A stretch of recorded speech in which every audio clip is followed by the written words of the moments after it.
वहीं hockey India की Jersey का रंग बदलने पर सियासी संग्राम बढ़ता ही जा रहा है, क्योंकि अब भारतीय हॉकी टीम नीले रंग में नहीं बल्कि केसरिया रंग की जर्सी में दिखाई देगी। ये फैसला तब लिया गया जब 15 अगस्त से बेल्जियम और नीदरलैंड में हॉकी विश्व कप खेला जाएगा। लेकिन इस पर विवाद तब बढ़ गया जब भारत के पूर्व कप्तान वीरेन रासकिन्हा ने तीखी प्रतिक्रिया दे दी। उन्होंने हॉकी इंडिया को रीट्वीट करके लिखा, भारतीय टीम की पहचान हमेशा नीले रंग की जर्सी रही है और इसे बदलने का कोई तर्क समझ नहीं आता। अब इस पर सियासी हंगामा शुरू हो चुका है, जिस पर प्रियंका गांधी ने तंज कस दिया है।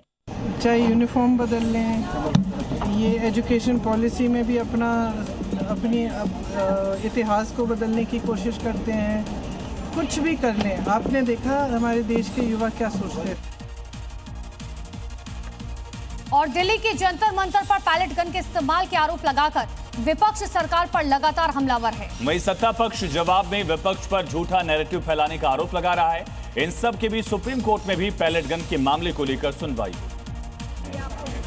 प्रदर्शनकारी छात्रों पर पैलेट गन के इस्तेमाल को लेकर विपक्ष संसद के अंदर और बाहर आक्रामक है। Who ordered firing in Delhi against students?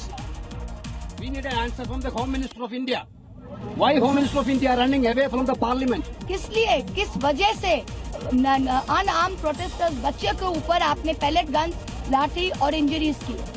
उधर बीजेपी का आरोप है कि छात्रों के मुद्दे पर राहुल गांधी लगातार झूठ बोल रहे हैं। और इसी बीच एक बड़ी खबर है झारखंड के हजारीबाग से, जहां एनकाउंटर की जानकारी है। गैंगस्टर प्रिंस खान गैंग से मुठभेड़ हुई। मुठभेड़ में 5 बदमाश गिरफ्तार किए गए। एक बदमाश के पैर में गोली लगी है।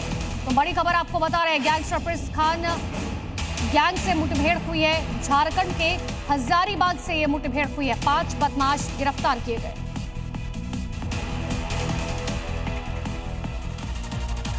ममता बनर्जी की बची हुई टीएमसी में एक बार फिर से टूट के अटकलें हैं, जिसे लेकर दिल्ली से कोलकाता तक सियासी अटकलें लग रही हैं। इसकी वजह है संसद सत्र के दौरान जेपी नड्डा से शत्रुघ्न सिन्हा की मुलाकात। हालांकि इस पर किसी तरफ से कोई टिप्पणी नहीं आई, लेकिन मुलाकात की तस्वीर अपने आप में बहुत कुछ कहती नजर आ रही है। ये मुलाकात संसद में हुए कार्यक्रम के बाद हुए लंच ब्रेक की है, जहां कई दलों के सांसद पहुंचे थे। पर यह मुलाकात सियासी चर्चा का विषय बन गई, जिसमें जेपी नड्डा के साथ टीएमसी सांसद शत्रुघ्न सिन्हा और सौगत राय साथ बैठकर भोजन करते और बातचीत करते नजर आए। हालांकि शत्रुघ्न हो या सौगत राय, टीएमसी में टूट के दौरान पूरी मुखरता के साथ ममता बनर्जी के पक्ष में खड़े नजर आए थे।